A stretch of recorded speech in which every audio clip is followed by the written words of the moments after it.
Okay, so today we're going to be showing you how to splint a knee injury. So the first thing to do is to make sure you have the right equipment. So we have 2 long boards, and then we have 3 triangle bandages that we're going to use.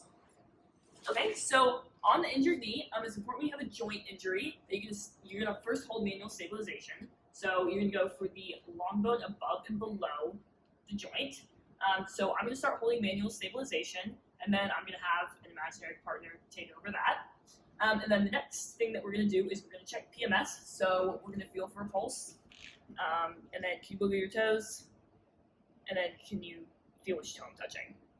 Okay? And then while my partner's holding manual stabilization, I'm going to go ahead and get my boards ready. They have a hard side and a soft side. So make sure that your soft side is in, touching your patient. And then ordinarily I would have a partner hold these while I'm getting my ties ready, but Shawnee's going to hold them. And then, okay, so for our first tie, we take 1 triangle bandage, and there's a little space right here between her knee and the tops of these 2 boards.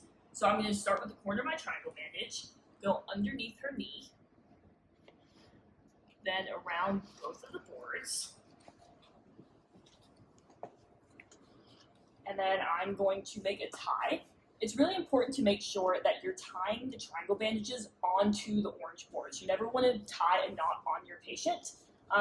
It's so that mainly so that you can make sure your knot is really tight and also for patient comfort.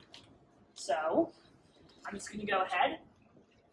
When you're splinting on a real patient, you would want to just go ahead and knot this, but for practice, we're going to go ahead and loop it. All right, and then your second triangle bandage. So when we're looking at the boards right here, you can see that there's kind of a wide acute angle here, and then, an obtuse angle here, and then there's an acute angle right here that it makes with her body. So we're going to take our second triangle bandage. We're going to go into the acute angle, pull it down as far as we can towards her leg. Then we're going to cross the triangle bandages on this board.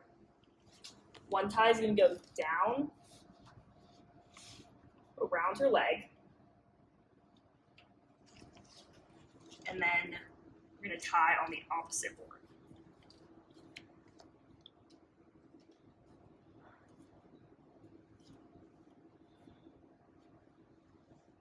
And then we're going to do the same thing for the third tie. Again, if the boards are like this, you can kind of see there's an acute angle right here, and then there's a more obtuse angle on the bottom. Right in. Okay, so we're going to go underneath the 2 orange boards, go up towards her leg,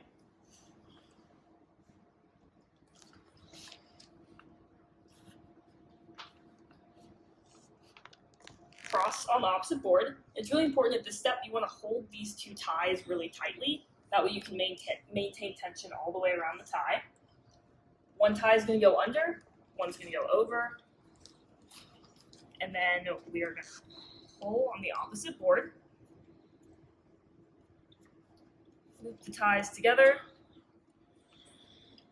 and then that's it. Last thing we're going to do, we make sure we check PMS again. So feel for a pulse. Can you wiggle your toes? And then can you feel which toe I'm touching? And then the way we have this, Shawnee won't be able to move her leg. So can you try to straighten your leg? And that's the most important thing. Make sure your ties are tight. And this way the patient won't be able to move their leg at all during transport.